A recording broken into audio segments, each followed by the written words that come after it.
South east Asia की horror फिल्में आमतौर पर लोक कथाओं और धर्म पर आधारित होती हैं, लेकिन आज जिस साउथ ईस्ट एशियाई हॉरर फिल्म की हम बात कर रहे हैं, उसने पारंपरिक शैली को छोड़ दिया है और साउथ सी स्टाइल की हॉरर पर ध्यान केंद्रित किया है। फिल्म की शूटिंग एक ट्रॉपिकल जंगल में की गई है, जिससे फिल्म का डरावना माहौल और भी ज्यादा असली लगता है। मलेशिया में एक छोटा सा द्वीप है, दूर से देखने पर ये एक खोपड़ी जैसा लगता है। ऐसा कहा जाता है कि 200 साल पहले वहाँ आदिवासियों का एक समूह रहता था, लेकिन एक ही रात में वे सभी गांव वाले अचानक गायब हो गए। कुछ लोग कहते हैं कि एक क्रूर डायन ने सभी गांव वालों को मार डाला, लेकिन आज तक किसी को भी उन गांव वालों के अवशेष नहीं मिले हैं। 200 साल से ज्यादा हो चुके हैं और द्वीप की घटनाएं बाहरी दुनिया द्वारा भुला दी गई हैं। ये साबित करने के लिए कि कौन सबसे बहादुर है, कुछ नौजवानों ने द्वीप पर रात बिताने का फैसला किया ताकि वे खुद को साबित कर सके। उन्हें पता नहीं था कि वे पहले ही एक भयानक जगह में कदम रख चुके हैं। जैसे ही वे द्वीप पर पहुंचे, लिली एक खूबसूरत पक्षी से आकर्षित हो गई। उस खूबसूरत हॉर्नबिल की तस्वीर लेने के लिए लिली इसका पीछा करते हुए जंगल में चली गई। उसके दोस्त लिली के लिए चिंतित थे, इसलिए वे भी उसके पीछे चले गए। उन्होंने ध्यान नहीं दिया कि वे जंगल में और गहरे जा रहे हैं। जब वे रुके तो उन्होंने पाया कि वे एक वीरान गांव में आ गए हैं। गांव में हर जगह डरावने बिजूके लगे हुए थे। गांव के प्रवेश द्वार पर एक मोटी रस्सी बंधी हुई थी, मानो किसी को अंदर आने से रोकने के लिए हो। दूर से देखने पर गांव भयानक और डरावना लग रहा था। बहादुर दाऊशी को इन सब पर विश्वास नहीं था। उसने बंधी हुई रस्सियों को खोल दिया। ये देखकर कि कुछ नहीं हुआ, बाकी लोग दाऊशी के पीछे पीछे चले गए। केवल कायली को ही थोड़ी बेचैनी महसूस हो रही थी, क्योंकि उन्हें रात वहीं गुजारनी थी, इसलिए उन्होंने एक टूटे फूटे घर को चुना। थोड़ी सफाई करने के बाद उन्होंने वहीं रुकने का फैसला किया। शुरुआत में किसी को भी कुछ अजीब महसूस नहीं हुआ, इसलिए वे जल्दी ही सो गए। लेकिन आधी रात को दरवाजा अचानक चरमराने लगा। मार्क जो जाग गया था, उसने बाहर देखा और पाया कि दरवाजा बिना हवा के अपने आप हिल रहा है, जैसे कोई दरवाजा खोलकर अंदर आया हो। मार्क के पसीने छूट गए। उसने हिम्मत जुटाई और बाहर गया और देखा कि जंगल से हरे रंग का धुआं उठ रहा है, जो बहुत अजीब था। मार्क ने सोचा कि ये जंगल का एक अनोखा नजारा है। ये देखकर कि सब सो रहे हैं, उसने किसी को नहीं जगाया। उसने दरवाजा बंद किया और अपने बिस्तर पर वापस चला गया। बाकी जो सो रहे थे उन्होंने कुछ नहीं सुना। जंगल से एक हल्की रोने की आवाज आ रही थी। ऐसा लग रहा था कि आवाज केवल कायली ही सुन सकती है। कुछ ही देर में वो इस आवाज से जाग गई। जागने के बाद वो आवाज का स्रोत ढूंढना चाहती थी, लेकिन जब उसने मुड़कर देखा तो एक अजीब नजारा था। उसके सारे दोस्त सीधे बैठे हुए थे, लेकिन उनकी आंखें कसकर बंद थीं। उसने उन्हें बुलाने की कोशिश की, लेकिन उन्होंने कोई जवाब नहीं दिया। फिर एक एक करके वे सब वापस लेट गए। इस डरावने नजारे से कायली की पीठ ठंडी पड़ गई।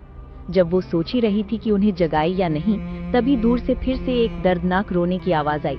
वो आवाज का पीछा करते हुए बाहर आई और देखा कि गांव वालों का एक समूह एक औरत के चारों ओर खड़ा है, और वो औरत जमीन पर पड़े एक आदमी को गले लगाकर दर्द से रो रही है। देखने में वो उसका पति लग रहा था। औरत बुरी तरह रो रही थी, लेकिन गांव वालों ने उसे जबरदस्ती खींच लिया। औरत को जबरदस्ती ले जाने के बाद गांव के मुखिया ने लोगों को उस आदमी के शरीर को पत्थरों के ढेर के नीचे दफनाने का आदेश दिया। जाने से पहले उन्होंने उनके घर को भी जला दिया। औरत दर्द से ये सब देख रही थी। बेबस होकर वो केवल असहाय रूप से जमीन पर बैठी रह सकती थी। आखिर में कायली ने जो देखा वो ये था कि औरत नफरत के कारण एक दुष्ट डायन में बदल गई। जब कायली जागी तो वो अपनी जगह पर वापस लेटी हुई थी और सुबह हो चुकी थी। ऐसा लग रहा था कि पिछली रात उसने एक बुरा सपना देखा था, लेकिन उसे ऐसा महसूस हुआ जैसे ये यहाँ पहले हो चुका है। उसके दोस्त अपना सामान पैक करके जाने की तैयारी करने लगे। जब वे अपनी नाव का इंतजार कर रहे थे, लिली ने गलती से देखा कि उसके फोन की गैलरी में एक अतिरिक्त तस्वीर आ गई है। तस्वीर में वे सभी पिछली रात एक साथ लेटे हुए थे। अगर वे सब वहाँ लेटे थे तो तस्वीर किसने खींची थी? तस्वीर देखकर तीनों के होश उड़ गए। जब वे सो रहे थे तो किसने चुपके से उनकी तस्वीर ले ली थी? कायली ने उन्हें पिछली रात के अपने सपने के बारे में भी बताया। ये सभी हरकतें किसी चीज का संकेत दे रही थीं। कायली के दिल में बुरी भावना और भी मजबूत होती जा रही थी। ये सोचकर कि वे जल्द ही चले जाएंगे और दूसरों में दहशत न फैलाने के लिए तीनों ने इसे बाकियों से गुप्त रखने का फैसला किया। लेकिन वे किनारे पर बहुत देर तक इंतजार करते रहे। शाम तक जो नाव उन्हें लेने आने वाली थी वो कभी नहीं आई। पता चला कि जिन लोगों ने उनसे शर्त लगाई थी उन्होंने मजाक करने के लिए जानबूझकर देरी की और उन्हें द्वीप पर एक और दिन रुकवाने का इरादा था। अगर वे अपनी मूल योजना के अनुसार समय पर चले जाते तो शायद कुछ नहीं होता, लेकिन दुर्भाग्य से वे कुछ मजाकिया दोस्तों से मिले।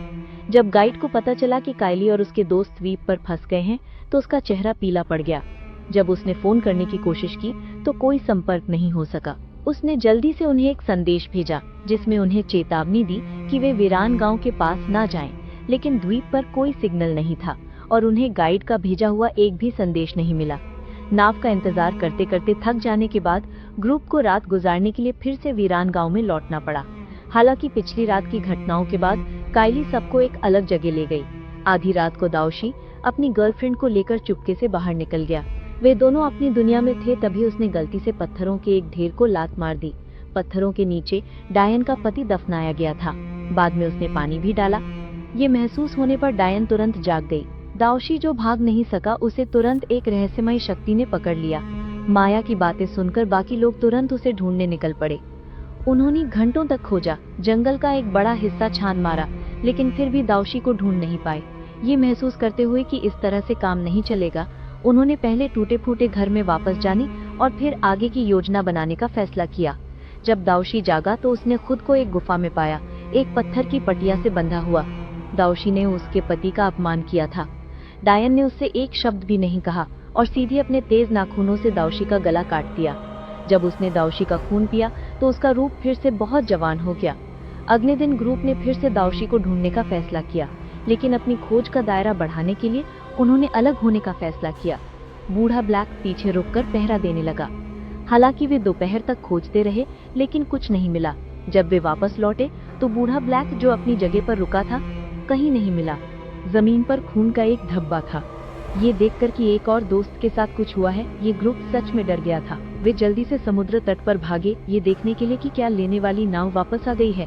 कुछ देर इंतजार करने के बाद लेने वाली नाव आखिरकार आ गई, लेकिन जैसे ही उन्हें लगा कि वे सुरक्षित रूप से जा सकते हैं, नाव किनारे तक पहुंचने से पहले ही फट गई।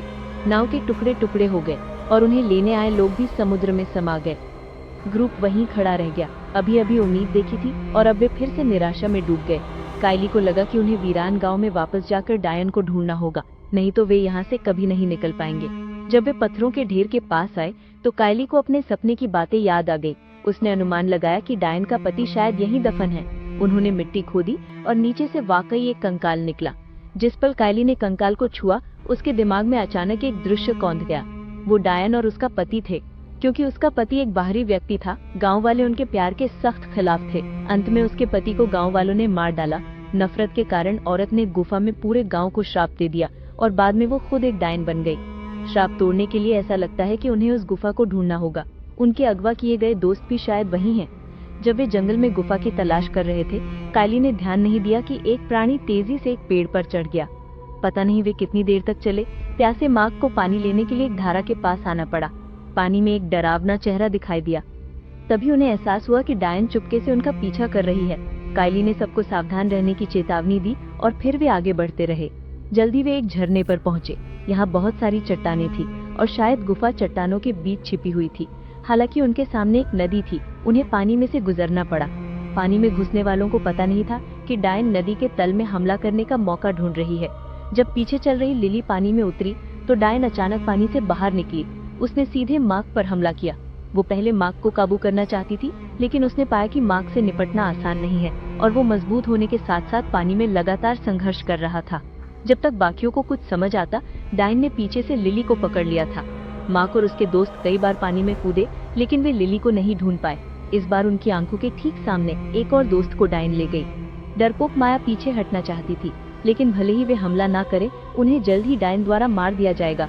बैठकर मरने का इंतजार करने से बेहतर है कि एक बार कोशिश की जाए।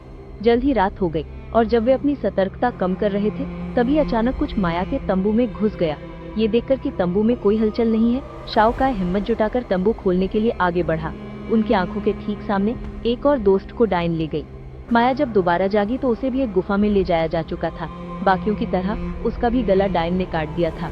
कायली और उसके दोस्त गुफा तक पहुंचे और उन्होंने माया को डायन के हाथों मरते देखा। मार्क और शाओकाई गुस्से में आगे बढ़े। उनके हथियारों ने डायन को घायल कर दिया, लेकिन पलक झपकने ही उसके घाव फिर से भर गए। इस तरह वे दोनों उसका मुकाबला नहीं कर सकते थे। जल्द ही वे हारने लगे। जैसे ही डायन मार्क को गला घोंटकर मारने वाली थी, कायली को एक बक्से में एक गुड़िया मिली। ये देखकर कि कायली ने खिलौना ले लिया है, डायन ने मार्क को छोड़ दिया और तेजी से उसकी ओर बढ़ी।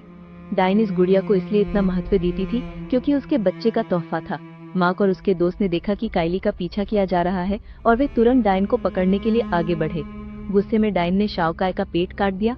मदद करने आए मार्क का भी गला काट दिया गया। दोनों डायन के हाथों मारे गए। काइली गुड़िया लेकर भागती रही। वो एक टूटे फूटे घर के सामने पहुंची जो 200 साल पहले डायन और उसके पति का घर था। जल्द ही डायन वहां पहुंच गए। उसने गुस्से में काइली को पकड़ा, उसे जिंदा गला घोंटना चाहती थी।